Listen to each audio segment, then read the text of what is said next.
Midnight on Earth podcast with your host, Jake Weaver. Engineered by Cedric Swan.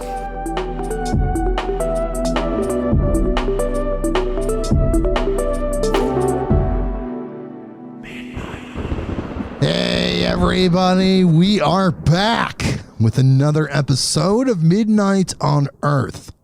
I'm your host, Jake Weaver, and we're here to bring you more knowledge, more light, and more love.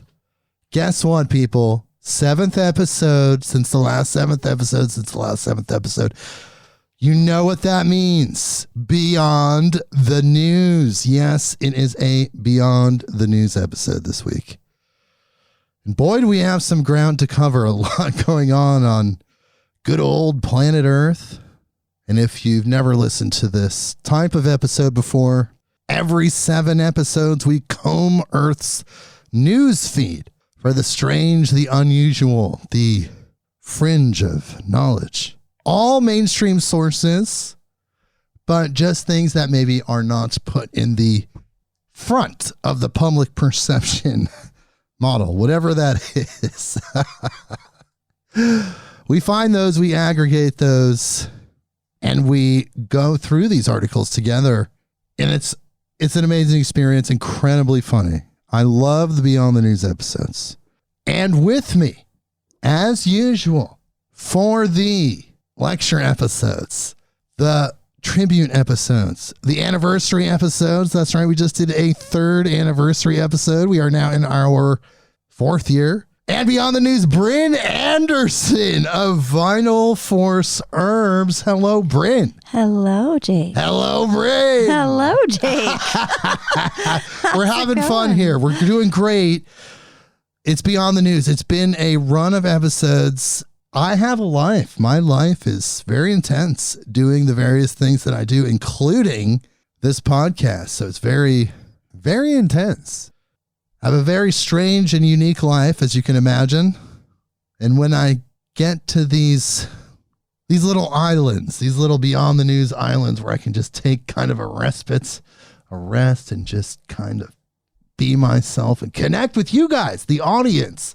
Brynn and I were connecting with you. These are some of my favorite episodes because of that. They're always a landmark as I propel into the next 6 interviews before the next Beyond the News. Wow. Brynn, thank you again for being here. Aren't you excited about what we're going to do? We're going to cover so many different topics this week. It's going to be all over the place, but yet there's a theme, of course, it's Earth. Brynn, are you excited to be here? Another Beyond the News episode. No, actually, I think this is going to be probably pretty boring. There's nothing going on Earth. Nothing weird, nothing wild, nothing totally You're right. Unbelievable. I have no articles, actually. There's 0 articles. Are you just going to make this up as you go? How did you know I had 0? No, I'm just kidding, people. We have an exceptional amount of articles. Yes, Brynn. And she's just being funny, people. We have a lot going on. Yes, I'm excited. All right. Let's hear what's going on Earth. A lot. But hold on. Hold on. Yep. Before we do that, I need you to do something for me. Check out our Patreon. Patreon.com/midnightonearth.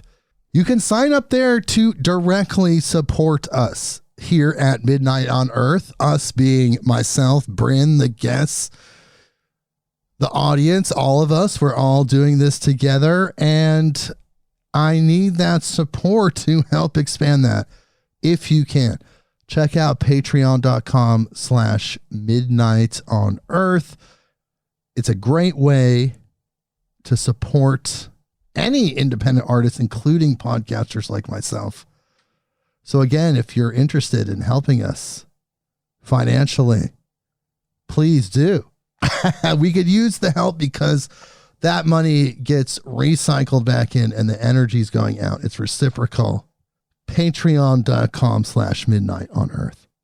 And of course, follow me on Instagram if you have not done that already at midnight_on_earth. That is the address. You can follow me there.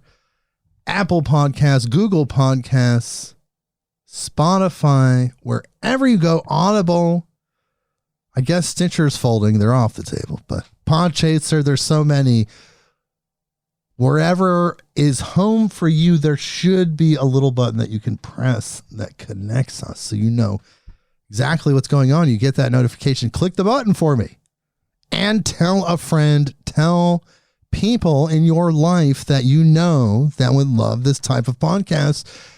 Look at the guests, look at the lectures, look what we're helping people understand.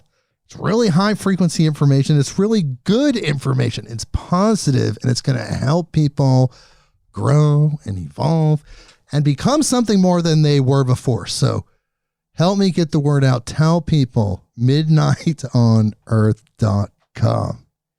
Okay, we're back. Beyond the news. So much is going on. Brynn, you're here with us. How are you feeling right now, Brynn? You doing all right? I'm doing great. Did you have a little tribute to say before we started the articles? I absolutely did. Thank you for prompting me. Look, people, if you're a longtime listener, you know that I had a fantastic sponsor for a very long time, a very large portion of my current history. Blue Cobra CBD, which was created by Howard Hitt. That company sponsored me, and I got to know Howard Hitt, and he is one of the sweetest people you can possibly meet. His Blue Cobra CBD was something beyond magical. But I do have to announce, people, that Howard Hitt has graduated this dimension. He has left the third dimension. He has dropped his body. He is now onward, moving forward in his journey in those other dimensions as a light being, perhaps reincarnation. I don't know what happens. I actually do not know what really happens after you go. I don't think anybody knows. A lot of people have really good ideas and really strong assumptions, but nobody really knows until you go over there. And that's where Howard is right now. He is over there. He graduated. Congratulations, Howard. You left this dimension as you should have, in the way that you should have. So I just want to take a second to send love to Howard Hitt, wherever he is at now. I know he's with us. He's omnipresent now. He's outside of time and space. Perhaps it's an aspect of him. I don't know the mechanics of the behind the scenes of all that, but I do know that I want to take a second to send love to Howard. So here we go. Let's just take like 1 second. Okay. And Howard Hitt was such a sweet guy. His proprietary CBD extraction method, which I talked about ad nauseum, at length, for many weeks, unfortunately, it seems has gone to the grave with Howard. On his deathbed, people, I went and visited him in the hospital. And he told me some things. On his deathbed, he told me the concepts, some of the secrets of his extraction method, his CBD extraction method. He didn't tell me everything. I didn't want him to. We had plans to meet after he got out of the hospital. Of course, he passed away before we could meet again. But I spent a couple hours with him in hospice care, and I knew he was going, and we had incredible conversations. We talked about a previous guest, a nurse who was a medium, but also a hospice nurse, Kim Copeland. Guess what, people? She's coming back on the show very soon.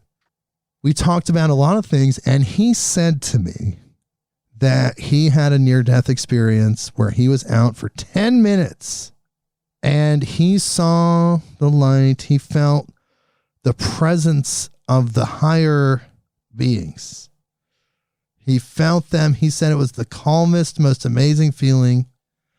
He said all he wanted to do was be there, and the earth and his life and everything that happened didn't even really register at that point. Not that it didn't matter, but it just didn't register at that point, which is amazing. It's just already enveloped. The consciousness is already enveloped.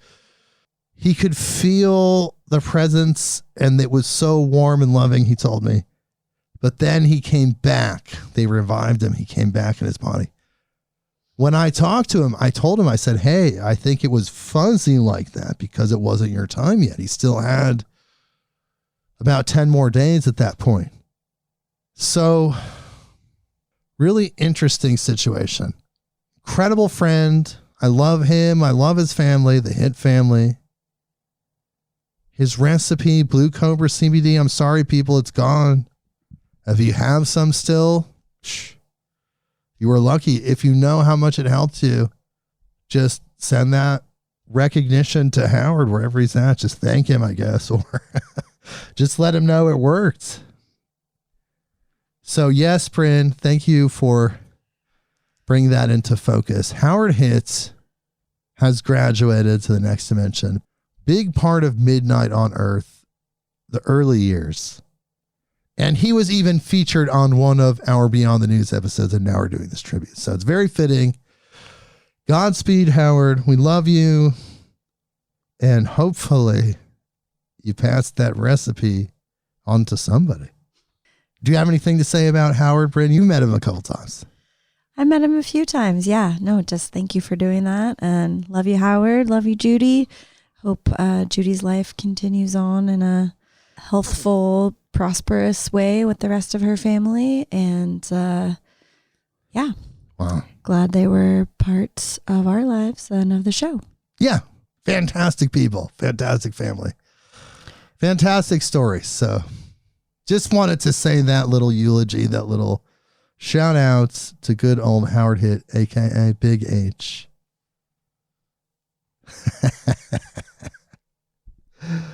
Oh man, it's going to happen to all of us, people. Every single one of us dies. Nobody makes it out of here alive.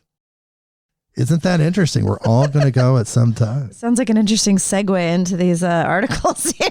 No one makes it out alive. No one makes it out alive. And while you're here, my goodness, the amount of strangeness, the high strangeness that happens pretty much on a daily basis, but it takes time to really aggregate enough to make these episodes. But yeah, there's things happening on this planet that you couldn't even process. So just like this first article that we're going to talk about, this is from thedailybeast.com. Headline: why highly radioactive wild pigs wreak havoc in Germany. Why? And then it has a sub-headline, Oppenschweiner. Get it, like Oppenheimer, but it's a swine, like the pig. Oppenschweiner. Yeah. I didn't write the joke. Okay. Just came with the article, huh? It came with the article, dailybeast.com. Okay. So. Just trying to process that headline you just said. Yeah, well, let's find out what's going on here. Here's the article. In the forests of southern Germany, there are roving bands of wild boars wreaking havoc. The shaggy-haired swine have been known to bite and charge at humans with their tusks and are highly protective of their young. However, the creatures are also known to be incredibly radioactive, so much so that they've been deemed unsafe to eat. While deranged packs of radioactive pigs might seem more suited for a post-apocalyptic video game, they certainly exist, and researchers have been working to understand the mysterious origins of their irradiated nature for years. Luckily, some new research offers an answer as to why the swine are imbued with radiation. Nuclear bombs, they're saying. Oh my God. A study published Wednesday in the journal American Chemical Society found nuclear weapons testing across the globe released enough fallout into the atmosphere to irradiate the wild pigs. What else are they irradiating, people? The findings further underscore the dangers of nuclear testing and weapons for countries around the world, even if they're not the ultimate target of bombs. Scientists have known for years that a population of wild boars in southern Germany contained incredibly high levels of radioactive cesium. They long suspected that much of this is due to the 1986 Chernobyl nuclear disaster that released enormous amounts of cesium-137 a specific isotope produced by nuclear reactors into the air, where it spread over Europe and eventually leached into the boar's food source. Oh my God, but somehow they survived? Now they're radioactive boars? Like, after testing the meat from various wild boars, they discovered that the animals actually contained a high level of cesium-135, which is a much longer lasting radioactive isotope that's produced primarily by nuclear weapons exploding. Whenever there was a nuke test, the cesium would spread throughout the earth and eventually settle down to the ground. The isotopes eventually made their way to the wild boar's underground food source of deer truffles, which soaked up more and more cesium over time like a sponge. So it was Chernobyl, it was in the food supply, the weapons tests. Oh my God. So what does that mean for the rest of the world? It's not like we're not all right next to each other, people. Good God. Are we all radioactive wild boars? What do you think, Brynn? It's quite possible. Sit in traffic for a while, you might think so, huh? Oh, man. Okay, this one's from CNN.com. Headline, 2 people detained in China for allegedly damaging Great Wall with excavator. Heard about this. This is not why. Why would you do this? Okay, here's the article. Here's why. 2 people have been detained in northern China after allegedly damaging a section of the Great Wall with an excavator, according to local authorities. A 38-year-old man and a 55-year-old woman in Shaanxi province were accused of digging through the Great Wall to create a shortcut for their construction work nearby, local police said in a statement. They allegedly expanded an existing opening in the ancient structure into a wide gap large enough for their excavator to pass through to save the distance of travel, according to the statement. Their excavation caused irreversible damage to the integrity and safety of that portion of the wall, the police said. Police in Uyo County detained the 2 suspects after receiving reports about the damage on August 24th. The case is under further investigation, according to the statement. You know what's going to happen to those people? They're going to use them to fill the wall. If that's where what you were thinking. Yes, that's what I was thinking too. Were you thinking that, Brynn? They were actually going to just like you turn them into human cement, like some. Yeah, something like that. CCP, or no, maybe like, cement. but still make them visible to make sure there's an example made out of it. Don't ever do that again. Sometimes when I was younger and I had jobs, I always thought it would be easier. I often thought it would be easier if I could just drill a hole through some of these buildings and I could just like ride my bicycle straight through. Yeah, sure. I mean, I can kind of see it. These people actually did it in China. Okay. Back to America. This is from businessinsider.in, which is India, reporting on New York. Here is the headline. Tourists are flocking to New York City to go on rat tours to see the iconic mascots of the metropolis, says reports. And here's the article. Tourists visiting New York City are going on rat tours to get an authentic Big Apple experience, according to a report by the New York Post. Kenny Bulwark leads free walking late night rat tours, taking routes near Rockefeller Center and in Flushing and Sunnyside, Queens. Quote, rats are like a New York City mascot, Bulwark told the outlet. People want to see it for themselves. He also live streams on TikTok as he explores rat-infested parts of the city with up to 10,000 people tuning in at a time. He is not the only one to capitalize on his fascination with the rodents. Luke Miller, the owner of Real New York Tours, also stops near Chinatown for tourists to see the creatures scurrying about. Oh my God. Is that all there is to see? Oh my God. Quote, they are like the news celebs in New York City with all the press they are getting, quote, Miller told the Post. Oh my God. The outlet spoke to several rat tour customers, some of whom specifically came to the city to catch a glimpse of the rodents. It's one of those things you just have to see. Aaron Lidwell and his wife, he has a wife, from Altoona, oh, that's why he lives in Altoona, PA, who visited the city hoping to see rats, told the Post.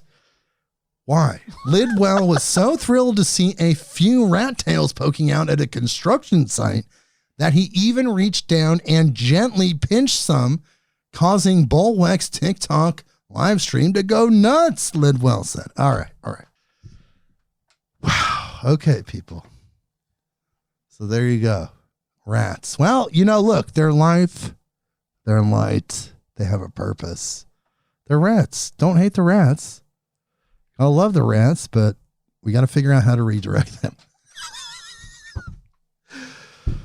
Here's some interesting things that I've been hearing about. Pirates are back, people. Pirates in America, pirates on the West Coast, pirates in San Francisco. This is from boatblurb.com. And here's the headline. Appearance of pirates in San Francisco Bay leaves boaters and marinas on edge. And here's the article. It's a headline you don't expect to see in North America, but pirates are now operating in San Francisco Bay.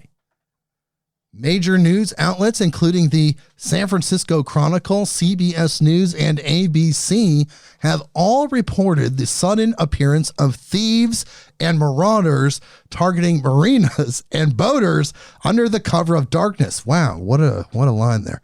According to ABC, thieves are arriving at night aboard small watercraft and using bolt cutters and other break-in tools to gain access to unoccupied boats.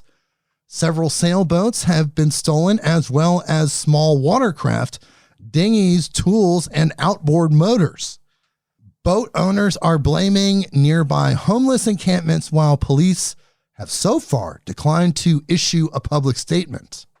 Boaters are also pointing the finger at anchor outs, people who keep boats, which are often stolen and live rent-free by continually moving their anchor location to avoid police. Interesting subculture there.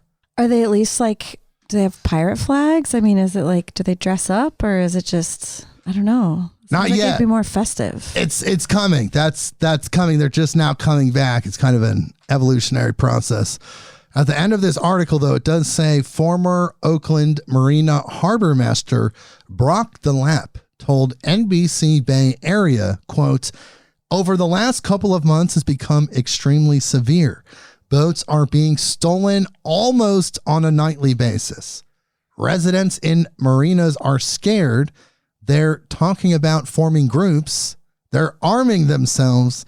Someone's going to get hurt if this is not taken seriously by authorities. Wow. Hey, wow. That's intense. Pirates and boaters battling it out in the San Francisco Bay. What year is this? This is very strange. Pick a century. The world's changing, people. People are becoming more brazen. They're pushing on the authorities to see what they can get away with. It seems like, at least in a general sense. Here's the next article, CNN.com. It's a little bit of a pivot. Headline, Canadian authorities to race to capture 5 million bees from roadway spill. And here's the article. Authorities raced to capture 5 million bees released yesterday after a truck carrying several crates of hives fell onto a roadway in Ontario, Canada, Halton Regional Police Constable Brynn Anderson told CNN. Halton Regional Police received a call shortly after 6 a.m. Wednesday after the straps attached to the crates of beehives became loose and created a spill, releasing the millions of bees onto the roadway in Burlington, Anderson told CNN by phone. Burlington is south of Toronto. The city is located on the shores of Lake Ontario between Toronto and Niagara Falls, according to its website. After police shared a social media post warning residents and vehicles to stay clear of the area, about 6 or 7 local beekeepers volunteered to help get the bees back to safety, Anderson said. Within a couple hours, the majority of the bees were safely back in their hives and in their crates and were safely loaded back onto the trailer. Wow, that's actually kind of an interesting story. You know, I actually just recently learned that because of the way industrial farming and pesticides and all that has altered bee populations, almost all of food farms now have bees trucked in to not artificially, but they're pollinated by bees that are brought in. There's not just like bees coming to all the farms. They have to actually contract and truck in, like you have to import bees. Import bees, yeah, to like pollinate all the pumpkins, pollinate all the tomatoes, or, you know, and I didn't realize it was quite done on that scale. Well, just to end this article with a little more information, there were probably about 40 hives on the trailer and about 20 of them tipped off because the driver was trying to avoid hitting a deer. Oh, dang. Or so he says. Still, we got most of the bees back, people. We got the bees back. And this is another interesting one. It's hard for me not to laugh at all of this. I'm sorry, people. You hear me kind of holding back my laughter as I'm trying to seriously read this information on this strange planet that we have with this weird experience we call humanity. It's just sometimes I'm just like, wow, especially when I do these Beyond the News episodes. Anyways, back to the weirdness. News.yahoo.com headline: neurosurgeon investigating patient's mystery symptoms plucks a worm from a woman's brain in Australia. My God, this really happened, people. I heard about this. I wanted to cover it. Here we go. Here's the article. A neurosurgeon investigating a woman's mystery symptoms in an Australian hospital says she plucked a wriggling worm from the patient's brain. Surgeon Hari Priyabandi was performing a biopsy through a hole in the 64-year-old patient's skull at Canberra Hospital last year when she used forceps to pull out the parasite, which measured 3 inches. I just thought, what is that? It doesn't make any sense, but it's alive and moving, she was quoted as saying in the newspaper. It continued to move with vigor. We all felt a bit sick, Bandy added of her operating team. The creature was the larva of an Australian native roundworm not previously known to be a human parasite named Ophiodascaris robertsi. The worms are commonly found in carpet pythons. Okay. Bandy said her patient regained consciousness after the worm was extracted without any negative consequences. She was so grateful to have an answer for what had been causing her trouble for so long. Oh my God. 6 months after the worm was removed, the patient's neuropsychiatric symptoms had improved but persisted. The patient had been sent home soon after the surgery with antiparasitic drugs and had not returned to the hospital since. Wow. Carpet python worms. Be careful. Grass. Whoa. Okay, we're going to get a little dark here.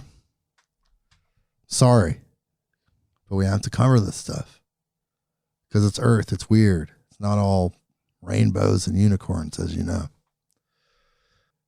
This is from ca.news.yahoo.com. Headline: neighbor caught on camera injecting poison under door of family home after noise complaints. Oh my God, people. Here's the article. A 36-year-old man has been arrested after he was allegedly caught on surveillance footage injecting poison under the door of a neighboring home in Tampa Bay, Florida. Zuming Lee has been charged with injecting a chemical agent with a syringe under the door of the condo, according to a police report viewed by NBC News. The report states that Mr. Lee was seen injecting the liquid under the door at Oxford Place at Tampa Palms, quote, on several occasions. Testing revealed the liquid as the narcotics methadone and hydrocodone, which are used to treat pain. Side effects for both of the drugs may include restlessness, stomach pain, vomiting, breathing difficulty. What is this, a commercial? Skin issues. Okay, I'm not going to read that. The resident Umar Abdullah smelled the chemicals in his home, and his baby, aged 10 months, began vomiting, leading to him installing security cameras, WFLA reported. Tampa Fire Rescue came to the home several times, but they couldn't find what caused the smell, a Tampa Police Department report states. Security footage shows Mr. Lee, Mr. Abdullah's downstairs neighbor, injecting a liquid through the doorway. Mr. Lee had made noise complaints to Mr. Abdullah previously, according to the local TV station. Quote, even during war, the worst enemies do not attack the opponent, the other party, with chemicals, Mr. Abdullah told the outlet. Oh my God. Mr. Abdullah, as well as his wife and their child, experienced shortness of breath and irritation to both the skin and the eyes after they had inhaled the chemicals over the course of a month. Oh man, the police report states. An officer investigating the home also suffered skin irritation and received medical care. Mr. Lee was detained on June 27th. He was charged with 1 count of felony aggravated stalking, 3 counts of dispersing a chemical agent, and 1 count of possession of a controlled substance, as well as battery on a law enforcement officer after the officer was exposed to the chemicals. Dude.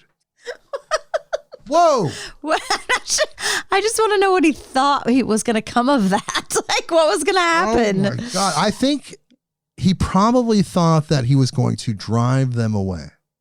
Maybe. Or was he like, I mean, isn't methadone, isn't that it's like prescription heroin, right? Did he think he was going to like chill them out for the noise complaints, like calm them down so they're quieter? I think he was trying to kill them. No, he was making the noise. They were complaining. And then he probably wanted to kill them or drive them away. I don't know. Insane. Either way, insane thinking, obviously. Yeah, we shouldn't try to figure it out, I guess. We can report on it. We can talk about it for a second as we cover these things. But no, let's not try to get inside the mind of an insane poisoner, Mr. Lee. Okay. On that note. Yes. Okay. Here we go. abc.net.au.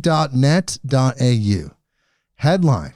As China's economy continues to struggle, young people are choosing to become full-time children. Okay, here we go. Article. Earlier this year, Zhang Zhai decided to close her business and become a full-time daughter. The 31-year-old from Hangzhou, China, started a clothing company in early 2020, but with her turnover falling, business was getting harder every year. Quote, the amount of time and effort I was putting in was disproportionate, and it felt like there was no hope in sight, she said. Miss Zhang now spends her days in her new role looking after her parents' wants and needs. In return, they pay her a monthly salary of 8,000 won, which is about $1,600 US. Things are quite routine, she said. I go for morning exercise with my parents after getting up. I do Tai Chi with my mom, and she has been learning it. My parents love traveling, so I make plans for them. When they have troubles with digital devices, I would also help them. Ms. Zhang is not the only young Chinese adult rejecting traditional notions of employment to make looking after their parents their full-time job. On China's social media platforms, more and more young people who have made the same decision have been sharing their experiences. Unlike what are known as NEETs, not in education, employment, or training, these full-time children don't think of themselves as unemployed. Rather, their employers are their parents. Okay. Wait, So you raise your kids for free, but then you have to pay them to take care of you later? Later, yeah. But they're kind of like your live-in servants, I guess, but then they're also your kid. On Dubon, a Chinese forum similar to Reddit, a discussion group called Full-Time Children's Work Exchange Center has more than 4,000 members. Some users on the site post about being excited about not having to go to work, while others express their frustration and anxiety about not being able to find a job. I wish things would work themselves out, but I really don't see a way out or hope. Geez, sorry, buddy, said one user. Whatever, one user. So there you go, people in China. You could be a full-time kid. It's the future, people. You know, can't find a job, just call your parents. Say, hey, why don't you guys give me a job? You need stuff from the store? I'll cook, I'll clean. I can be your live-in maid. What the hell? Okay, people. We're having fun here. This is what we do. Beyond the news, people. That's what we do. Okay, perhaps you've heard about this one. A lot of Silicon Valley entrepreneurs with significant amount of money banded together to do something very interesting.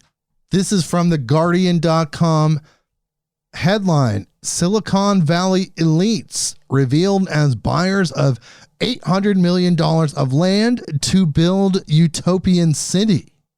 Here's the article. After weeks of local speculation, the purchaser of 55,000 acres of Northern California land has been revealed. The group Flannery Associates, backed by a cohort of Silicon Valley investors, has quietly purchased $800 million worth of agricultural and empty land, the New York Times has reported. Its goal is to build a utopian new town that will offer its thousands of residents reliable public transportation and urban living, all of which would operate using clean energy.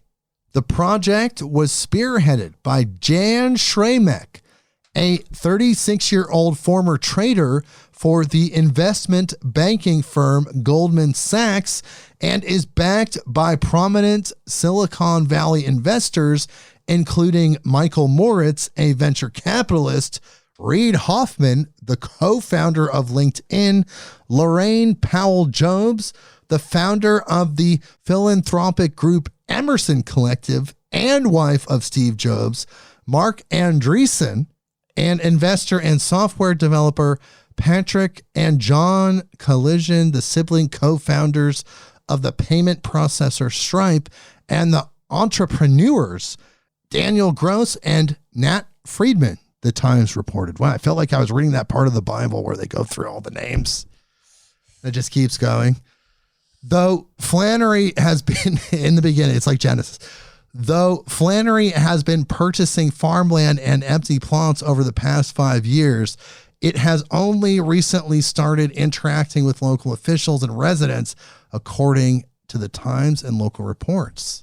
Despite the lofty goals set forth by Flannery, the group faces an uphill battle that will affect each step of the process of creating a new city from scratch. The firm has sued landowners who sold their land over what it describes as a illegal price-fixing conspiracy.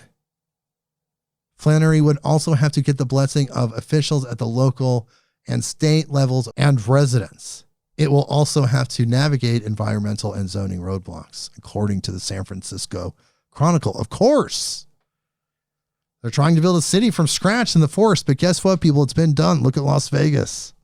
All that empty land is an empty land. That's Northern California. It's probably so full of all kinds of life that's not a supposed utopian city. It's just like Earth. Come on, don't you want to live in the smart city? No, it's already actually, better. It says smart on it, so that means you're smarter. It's smart.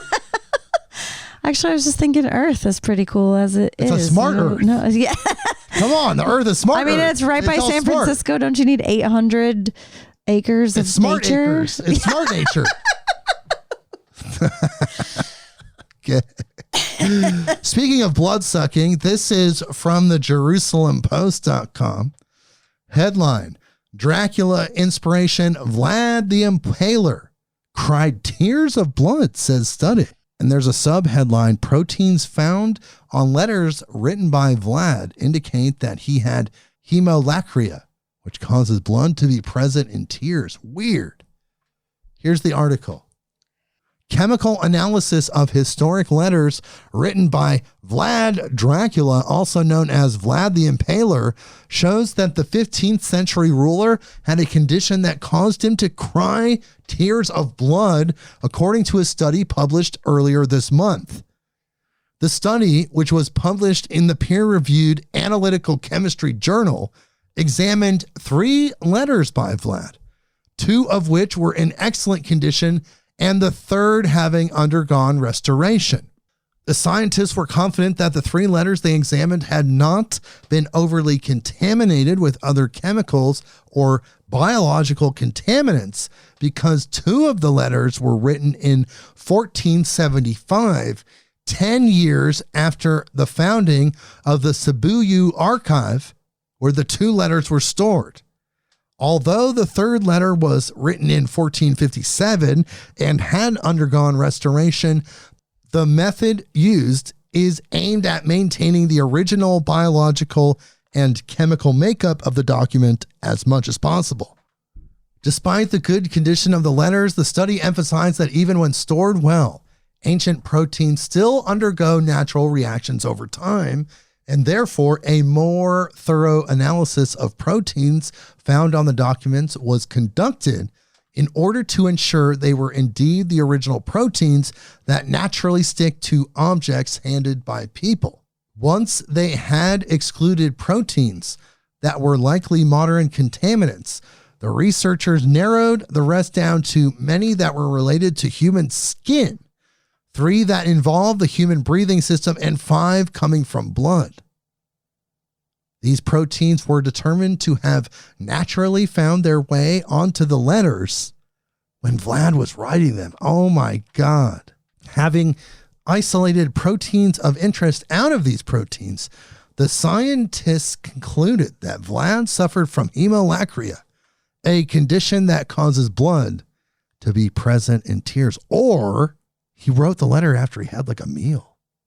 You know, he just had a little like blood on his chin. It dripped down. Oh my God, people. Whose blood is that? Can they do a DNA test? Speaking of DNA tests, let's pivot over here to something really gross. This is from Cairo7.com. Headline: thousands of pounds of dog waste contaminating half of the Whatcom County water supply, which is where Bellingham, Washington is. My Bellingham listeners, what is going on there? Here's the article. The city of Bellingham has a big poop problem, courtesy of humans' best friend.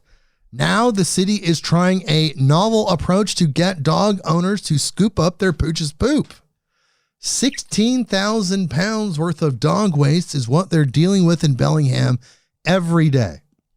That's the equivalent of about 4 large cars. And it's all contaminating the lakes and streams around the city.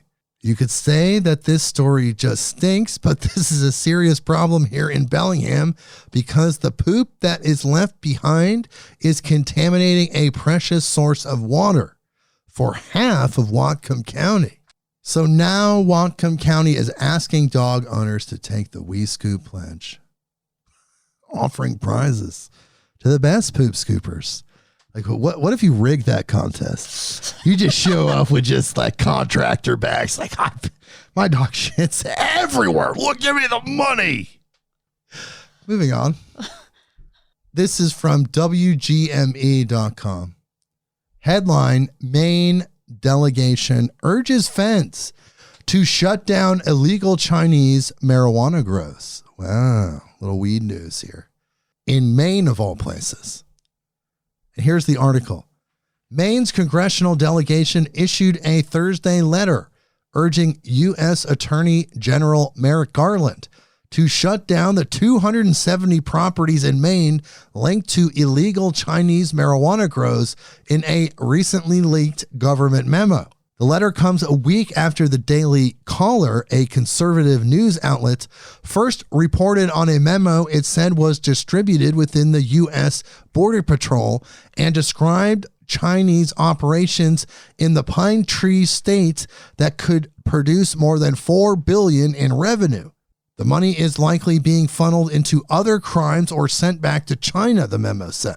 The July memo obtained by the news site said profits from the illicit sales are likely funneled into other criminal activities or sent back to China.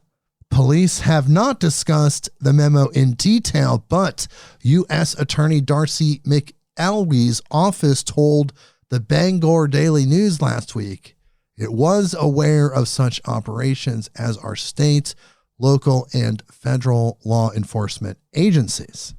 Growing marijuana for personal use is allowed in Maine, but penalties exist for growing large amounts outside the established systems.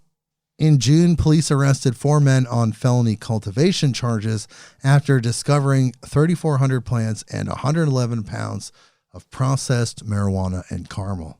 Whoa. Chinese grows 250? The memo obtained by the Daily Caller said it draws from federal and public databases and was accompanied by a spreadsheet identifying the 270 main properties, though the news outlet did not include the spreadsheet or mention specific locations in the state. That's super weird. Illegal Chinese cannabis grows in Maine? That's like a scrabble of words. It's like when you put those word magnets on the fridge. And it doesn't even make sense, people. I don't know. What do you think, people? Send me the psychic thoughts. Send me your psychic thoughts. What do you think, Brynn? I think it's happening in more states than just Maine. That's what I think. But do you think that's the main one? It's the main one in the news. But this one's from UPI.com. Headline. It's a little funny. A little brevity. Jump roping cat breaks Guinness World Record. Here's the article. A 13-year-old Missouri cat showed off his jump roping skills and broke a Guinness World Record by skipping 9 times in 1 minute. Kit Kats, working together with owner Tricia Seyfried, vaulted over the rope 9 times to break the record for most skips by a cat in 1 minute. Wow, that's news, people. Who's keeping track of these records? Oh, my God. Okay, so yeah, I just had to throw that in there to just change the energy a little bit of all these weird articles that we've been dealing with. By the way, did I say we have more weird articles? Because we do. JPost.com, Jerusalem Post, headline, aliens, quote, who attacked Peruvian tribe are illegal miners with jetpacks, say police. An indigenous tribe in Peru believes it is being attacked by aliens, but authorities believe the real culprits are illegal gold miners wearing jetpacks. Here's the article.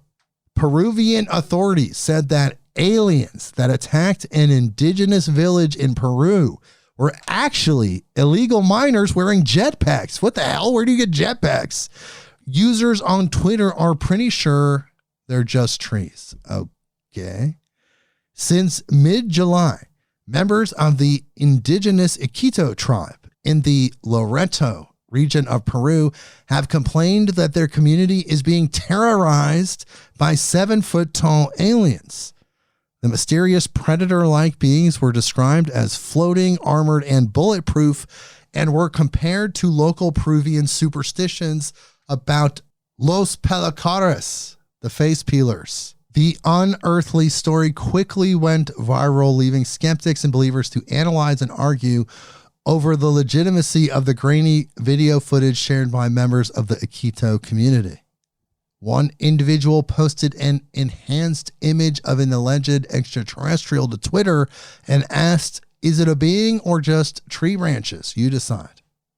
Most responders confidently asserted the image was of a tree and not, in fact, an alien. Why would trees be terrorizing, though? The two things don't really fit together. Well, the Peruvian Navy and National Police of Peru sent officers to investigate the strange occurrences and verify the claims reported by the isolated community in early August. Shortly after concluding their investigation, authorities announced that they were believed illegal gold mining gangs from Colombia and Brazil and were responsible for terrorizing the Iquitos village and had been mistaken for aliens due to using jetpacks.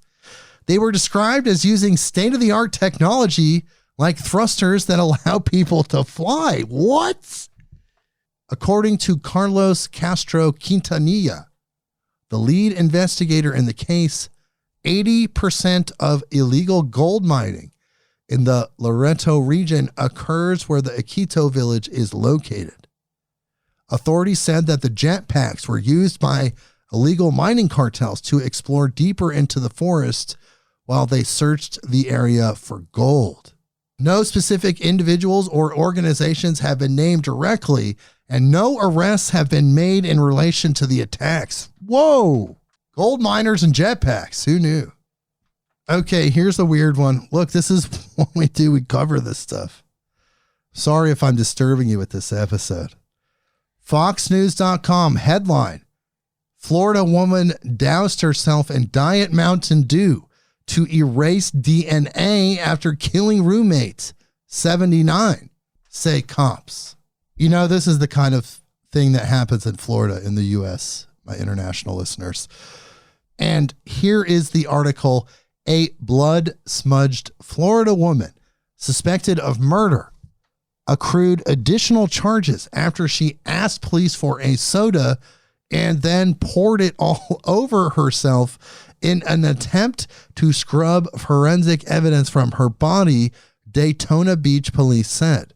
Nicole Max, 35, was charged with tampering with evidence and resisting arrest with violence and premeditated first-degree murder in the death of 79-year-old Michael Cirasoli on August 5th, per a probable cause affidavit shared with Fox News Digital by police. After she was read her Miranda rights, Max told detectives that she never entered Cirasoli's bedroom and only set foot on the second floor of their shared apartment to feed her spiders. When police returned later with a warrant to test her body for DNA evidence, she asked for a can of Diet Mountain Dew and police obliged her. She began to procrastinate with the drink and detectives tried to pull the can away from her, police said. Then Max began to resist and poured the can of soda all over her body and hair, pulling away from officers in an attempt to interfere with the possible evidence on her body. Oh my God. I don't understand. They left to go get a warrant, and all that time she sat there waiting for them to come back to then ask for a soda to pour on herself in front of them. She could have just taken a shower or something. I think she was just panicking. Whoa. She just thought of it right that second. Right that second, like, whoa, wait. Why didn't I take a shower? And then I'm wondering how they obliged her. Like one of them just had a diet soda in their pocket or something. Just like, got some dew in my car. Need a diet dew. FoxNews.com. Okay. Next article. This is a weird one. Man, this episode's just kind of all over the place today.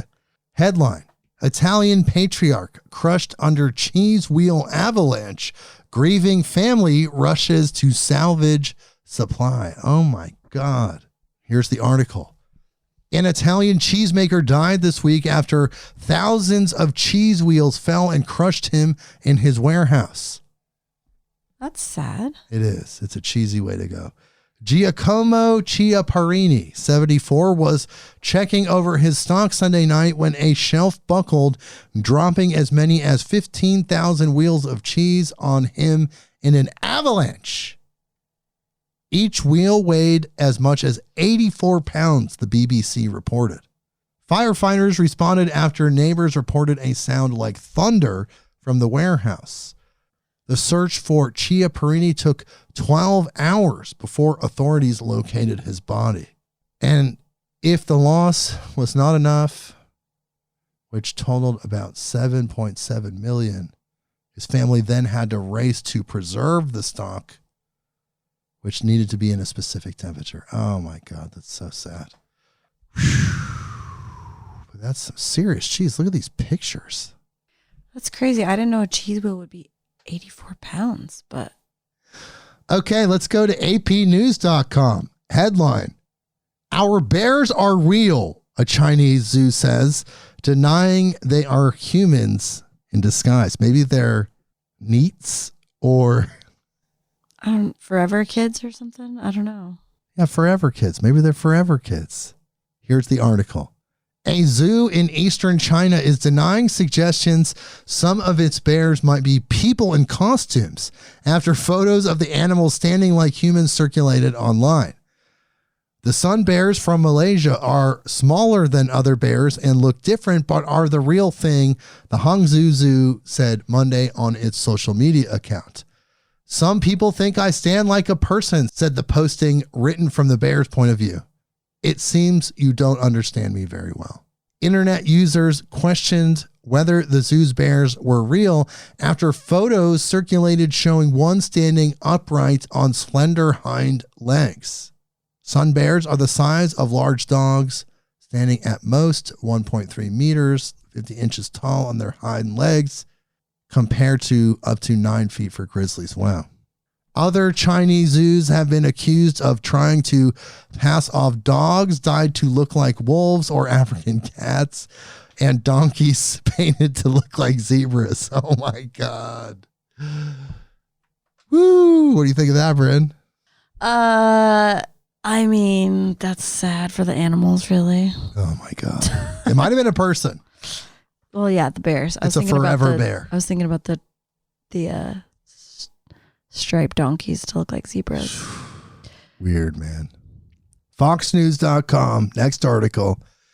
Headline: Robot security guard dubbed secret agent man deployed to patrol Ohio sidewalks.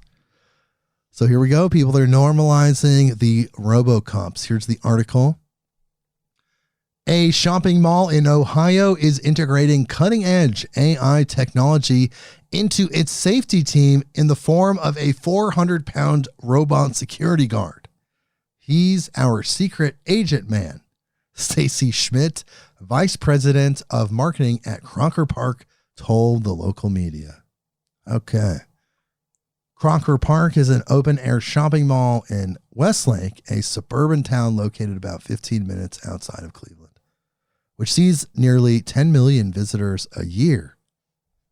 It is home to 1,000 residents and luxury apartments. Weird, 10 million visitors. Ohio? That's something you don't put together very often. Really? How about this one? Maybe not fake animals, but this is from Toodot, Toodat, Toodot.com. Headline: Japanese man spends over $14,000 to transform into a dog. Here's the article. In a unique and unexpected turn of events, a Japanese native has undergone an extraordinary transformation into a dog. As reported by the New York Post, Toko, the private citizen behind this remarkable change, invested over $14,000 in a custom-made collie costume to actualize his dream of becoming an animal. Okay. Toko, who enjoys a substantial following of over 32,000 subscribers on his YouTube channel, proudly showcases himself frolicking on a lawn, rolling on a floor, and playing fetch while donning the canine attire. He even ventured into public for the first time as a dog, albeit with a harness securing his furry abdomen. Recounting his childhood aspirations, Toko shared how he had always dreamt of being an animal, considering it an unrealistic desire. Quote, I remember writing in my grade school graduation book that I wanted to be a dog and walk outside, he confessed. Well, you did it, buddy. 14,000 later, you're there. As the journey of this extraordinary man continues, it raises questions about the complexities of human desires and dreams. Despite societal norms, Toko has fearlessly embraced his unconventional path, proving that dreams can indeed lead to fascinating and unexpected destinations. Oh my God, people. Okay, who wrote that? Oh my God. Tuda.com. Back to the worms. We're circling back to worms. We did worms. We did fake animals. Now we did fake animals. Now we're doing worms again. This is from BBC.com. I thought this was interesting. Headline: ancient worms found in Siberia permafrost come back to life. And here's the article. Scientists have revived a worm that was frozen 46,000 years ago, at a time when woolly mammoths, saber-toothed tigers, and giant elks still roamed the earth. The roundworm, of a previously unknown species, survived 40 meters below the surface in the Siberian permafrost in a dormant state known as cryptobiosis, according to Tamuris Kurishchalia, a professor emeritus at the Max Planck Institute of Molecular Cell Biology and Genetics in Dresden, and one of the scientists involved in the research. Organisms in a cryptobiotic state can endure the complete absence of water or oxygen and withstand high temperatures as well as freezing or extremely salty conditions. They remain in a state between death and life in which their metabolic rates decrease to an undetectable level, he explained. One can halt life and then start it from the beginning. This is a major finding, he said, adding that other organisms previously revived from the state had survived for decades rather than millennia. 5 years ago, scientists from the Institute of Physiochemical and Biological Problems in Soil Science in Russia found 2 roundworm species in the Siberian permafrost. After thawing the worms, the scientists used radiocarbon analysis of the plant material in the sample to establish that the deposits had not been thawed since between 45,839 and 47,769 years ago. Whoa! That's quite a while to bring something back from the dead. What kind of worm is that? What's it going to do? I don't know. Very interesting. And back to APnews.com headline: Monster hunters wanted in new search for the mythical Loch Ness beast. That's right, people, the Loch Ness monster. Here's the article. The Loch Ness Centre in Scotland is calling for budding monster hunters and volunteers to join in what it dubs the largest search for the Loch Ness monster since the 1970s. The visitor attraction said this week that modern technology such as drones that produce thermal images of the lake will search the waters in a way that has never been done before.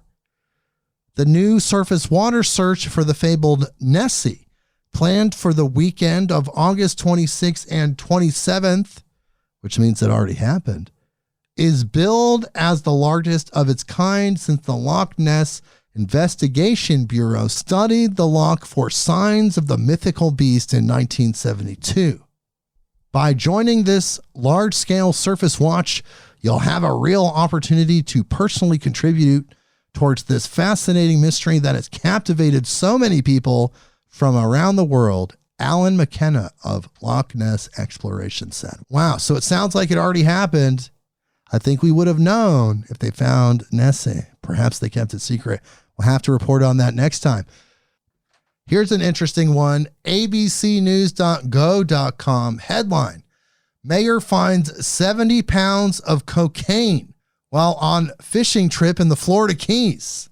The drugs have an estimated street value of $1.1 million. Whoa, weird.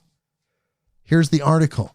A Florida mayor had quite the unexpected catch while on a recent fishing trip.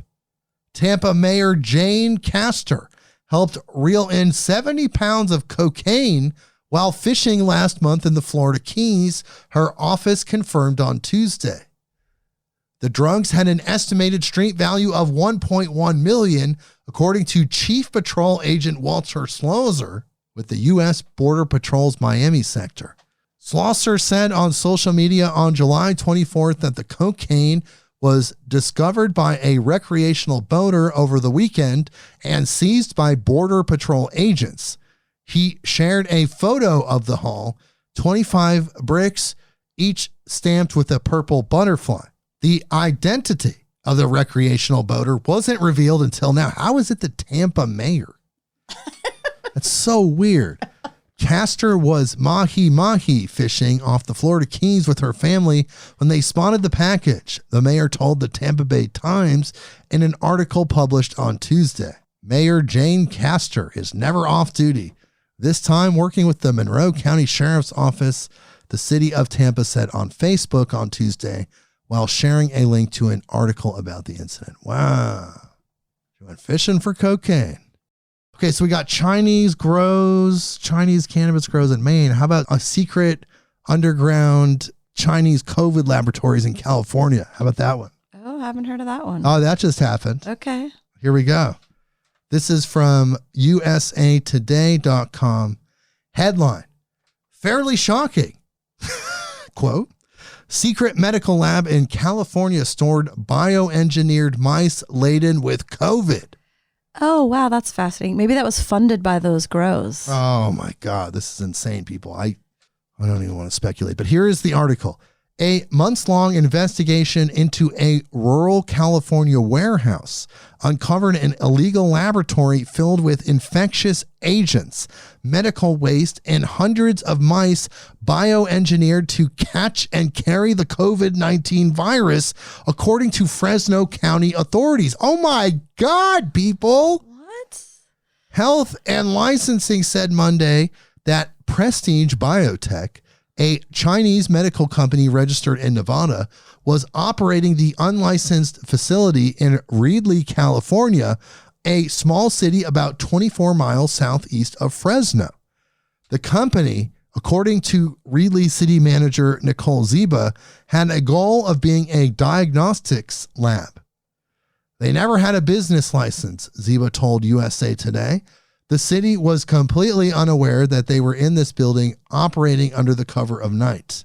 The Fresno County Public Health Department launched its investigation into the facility in December of 2022 after a code enforcement officer saw a garden hose attached to a building that was presumed to be vacant and had no active business license, Ziva said. Further inspection in March revealed that the facility housed various chemicals, suspected biological materials, bodily fluids, and hundreds of lab mice, among other lab supplies, according to court documents. County public health officials said they also found medical devices believed to have been developed on site, such as COVID-19 and pregnancy tests. Being a small rural town of 26,000, walking into what we believe to be a vacant building and finding lab supplies, live white mice, was fairly shocking. Oh my God, that's so freaking weird. After several attempts to communicate with Prestige Biotech, Fresno County officials are accusing the company of not being forthcoming with information and failing to comply with orders. Okay. I mean, obviously they don't give a Certain rooms of the warehouse were found to contain several vessels of liquid and various apparatuses. Fresno County public health staff also observed blood, tissue, and other bodily fluid samples. Where are they? What is going on? In an abandoned warehouse? What is this? What is going on? China, in an abandoned warehouse in Fresno near a town of 26,000 people with genetically engineered mice that catch and carry the COVID. Like, what is the deal with this? This is so strange and surreal and seemingly like some dystopian fiction.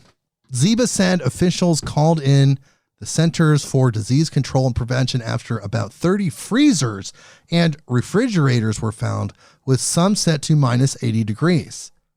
The CDC detected at least 20 potentially infectious agents, according to court documents.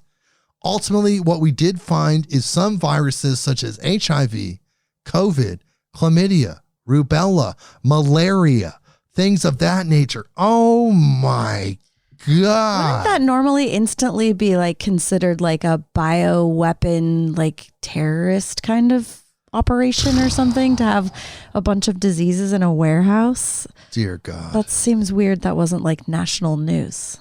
Why wasn't that national news? I heard about it, but I didn't realize the extent of it. How does that even happen? How did they get the electricity turned on? How did they get all the equipment Yeah, there? like the water, and at like 80 degrees below zero, you gotta have some serious electricity to have freezers like that. Like, there's no like, oh, what's this abandoned building going on with all this electricity? They paid the electric bill somehow, but that was it. And then a garden hose gave them away. Whoa, people. Luckily something gave them away. That's crazy. Well, wow.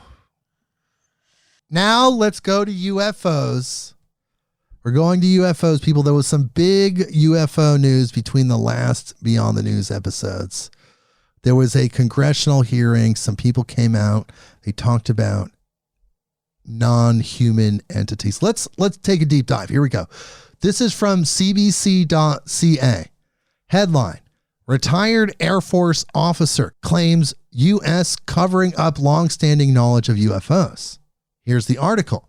The U.S. is concealing a long-standing program that retrieves and reverse engineers unidentified flying objects, a former Air Force intelligence officer testified Wednesday before U.S. Congress.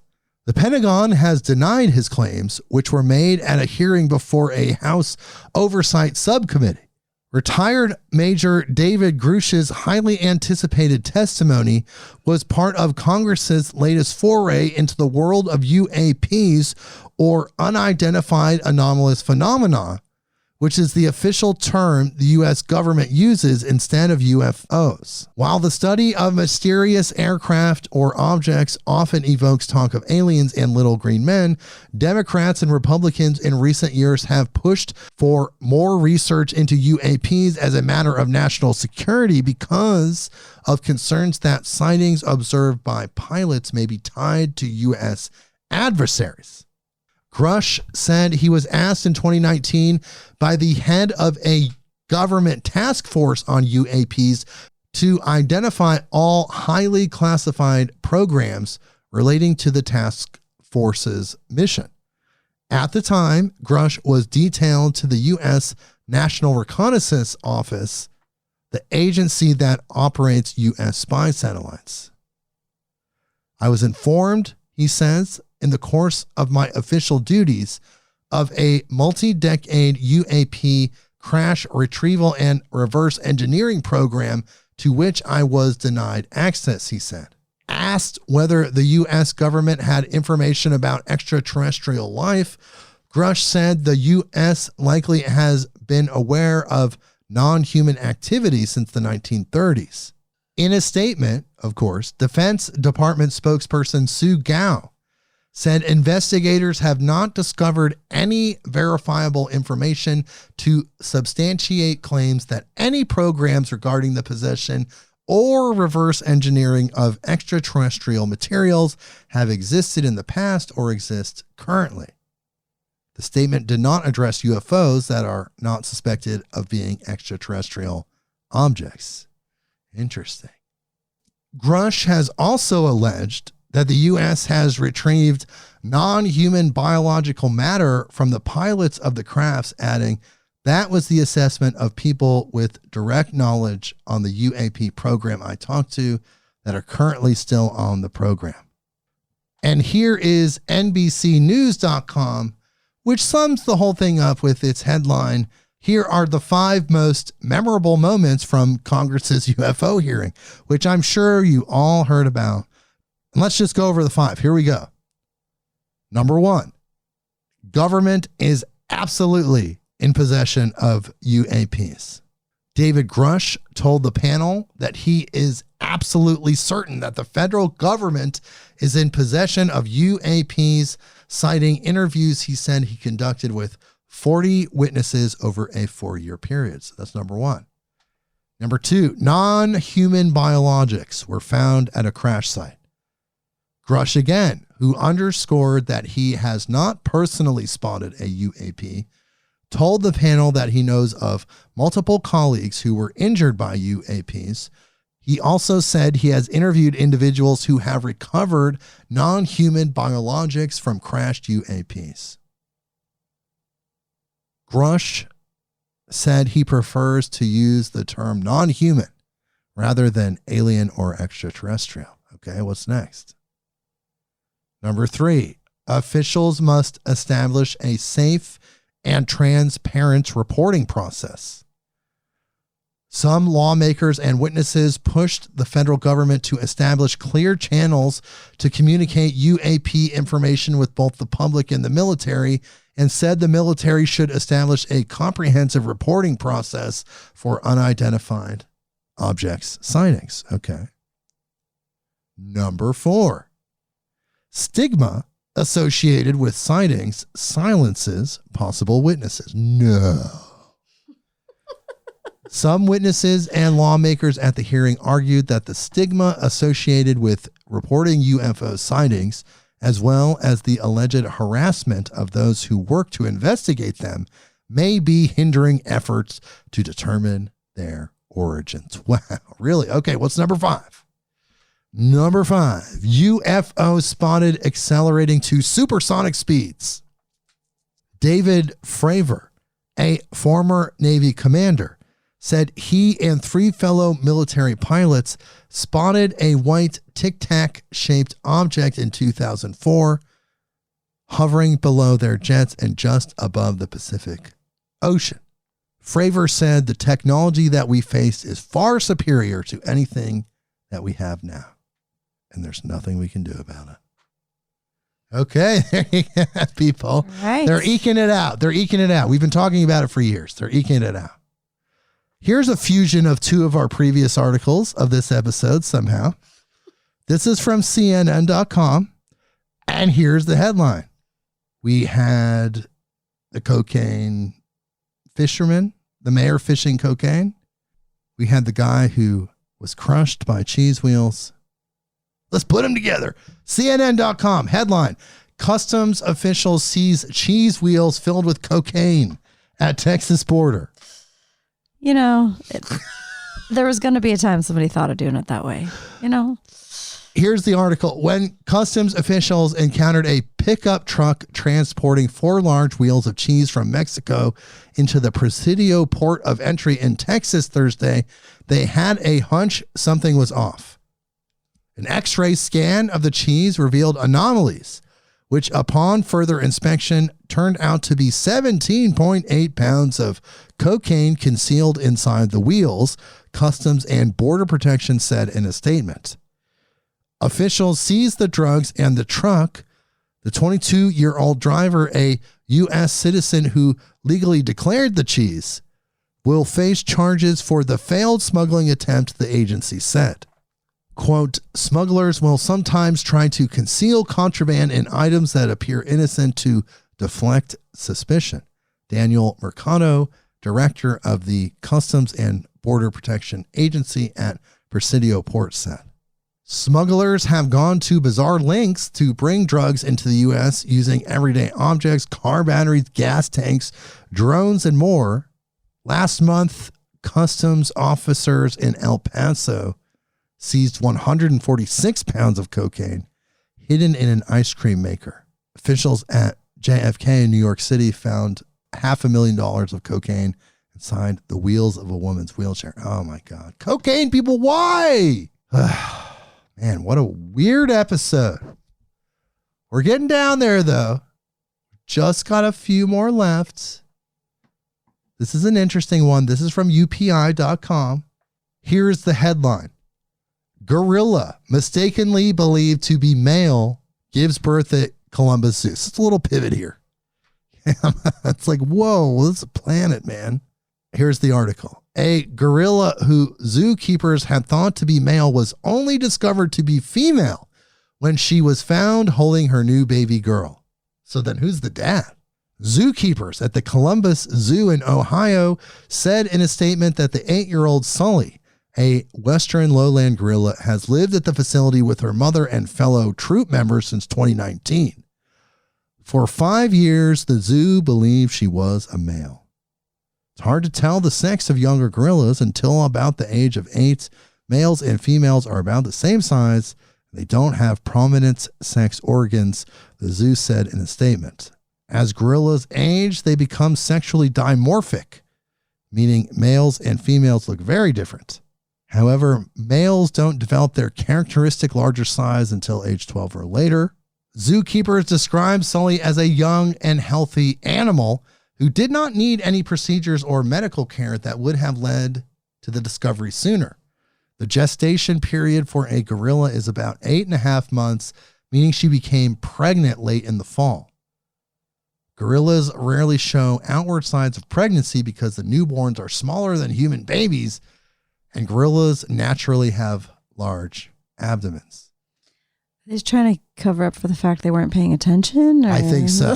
Like, come on, people. Okay, people. Well, we're closing out this episode. It's been really weird. This is just like a kind of like a whoa. We really went like weird with this one, like strange, just really weird news. It's just like whoa. It's weighing. A lot of animal news this time. Yeah, and chickens. You ready for some chicken news? Sure. This is from yahoonews.com. Headline, Florida family awarded $800,000 against McDonald's after toddler was burned by chicken nuggets. Oh my God. Here's the article. The family sued the fast food giant and its franchise owner for negligence, claiming that the nuggets were unreasonably and dangerously hot. A Florida family has won a civil lawsuit against McDonald's and one of its franchisees after their toddler suffered burns from hot chicken nuggets. The Broward County judge awarded the family $800,000 in damages on Wednesday in Fort Lauderdale, according to CNN. The jury found that the fast food chain and franchise owner did not give warning or guidance on how to avoid injury by the hot McNuggets that they ordered from a drive-thru in Tamarack, Florida. Oh my God. Didn't that happen like in the... Look at these crocodile tears. There's pictures of her crying, people. Come on. Yeah, so a hot chicken nugget fell on her leg and she got a scar. And she's obsessed with having it removed. Wow. So a nugget fell on her leg. She got a scar. She doesn't like the scar, so because of that, $800,000. They wanted $15 million. Okay, so this is from WLTX. Little funny one. We're going funny towards the end. Weird and funny. That's the theme of this week. This Beyond the News cycle. Here's the headline. 10-year-old led Arizona troopers on chase as father sat in passenger seat. Okay. You know, they were just like, fuck it, we might as well have fun. Yeah, this is Phoenix, Arizona. Troopers, and here's the article. Phoenix, Arizona troopers say they pulled over a 10-year-old driver after the boy led them on a chase Saturday afternoon. Now the child's father is facing several charges after being found in the passenger seat in the vehicle with an open container of alcohol. So essentially he's like, kid, look, kid. I can't get another DUI. I can't go back to prison. That's what I need you to do. I need you to jump in the driver's seat. Just get over in the driver's seat. And when they pull us over, you just tell them you were driving. I'm drunk as hell. You just tell them you were driving, all right? Huh? Daddy? What? How did he reach the pedals? He must have been a tall boy. He's a tall boy. Okay, I hope you guys liked my impression there of random ass drunken driver getting his kid to take the... How about this one? So we got a drunken dad. How about this one? This is from northeast.newschannelnebraska.com. Here's the headline. This is from Nebraska. You don't really hear about news from Nebraska a lot. Here's the headline.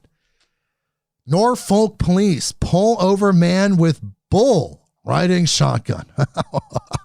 I wasn't sure what that meant exactly. He put the bull in the car. There's not even a windshield. Somehow he did it. Okay.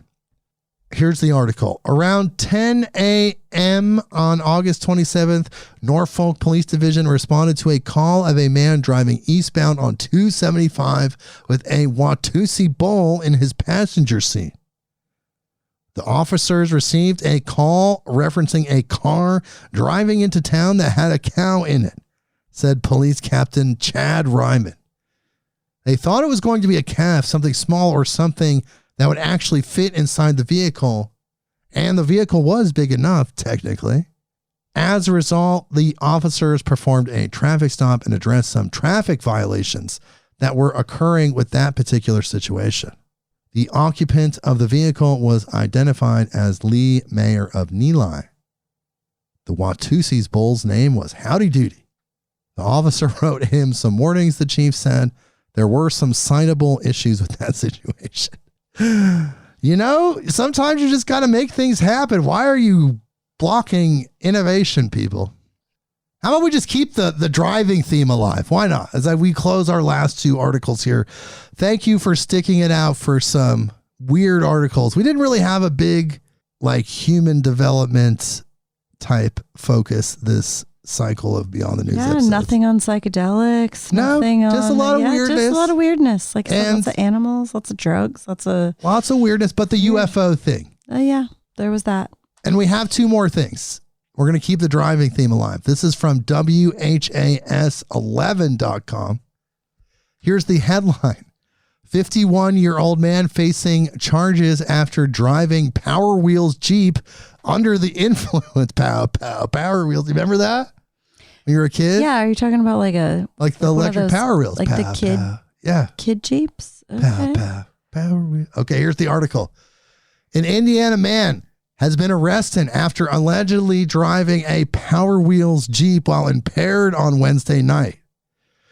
An Indiana State Police trooper was patrolling in the 2500 block of North 2nd Street in Vincennes when he saw 51-year-old John McKee driving a Power Wheels Jeep in the road. Authorities said the vehicle had no lights or reflectors and was hard to see. Essentially, it was not street legal, people. The Power Wheels Jeep was eventually stopped on 2nd Street, and police said McKee displayed signs of impairment and failed the field sobriety test. After further investigation at Good Samaritan Hospital, officials discovered that McKee was under the influence of methamphetamine and marijuana. He was arrested and is currently booked at the Knox County Jail. Wow. Okay. That sounded fun. Power Wheels, meth. All right, look, it's a Jeep. They won't know. It's a Jeep. All right, let's go. They ain't gonna see me. I'm in a Jeep. It's a Jeep. That's how I'm going. 3 miles an hour is fine. What do you think of my jokes and my impressions, Brynn? Loving it, right? Okay. Anyways. Last article. Come on. This one's a good one. It's super funny and chill. MiamiNewTimes.com. Here's the final headline. Florida extreme athletes transatlantic hamster wheel expedition thwarted by Coast Guard. Damn it. Man, they're just trying to have fun. What's going on? This guy's inside of a giant inflated hamster wheel. He's in the center. Here's the article. Reza Baluchi's latest attempt to traverse the Atlantic Ocean in what the U.S. Coast Guard has called a hamster wheel of doom culminated in a confrontation in which prosecutors claim he held up a knife and threatened to blow himself up if officers interfered with his voyage. The Coast Guard says its cutter first encountered Bellucci on August 26, about 70 nautical miles east of Tybee Island, Georgia, while making preparations for an offshore hurricane. From the comfort of his hydro pond, a homemade enclosure that he hops into and propels over waves in a running motion similar to a hamster wheel, Bellucci professed that he was on his way to London and would not be deterred, according to the Coast Guard's charging documents. Officers informed Bellucci that he needed to disembark the vessel onto their small boat since they were terminating his voyage due to it being manifestly unsafe. Bellucci replied that he was armed with a 12-inch knife and would attempt to commit suicide should the USCG officers attempt to remove him from the vessel, the charging document states. Bellucci's public defender has not responded to a request for a comment. Oh my, he thought he was going to go across the ocean in that thing.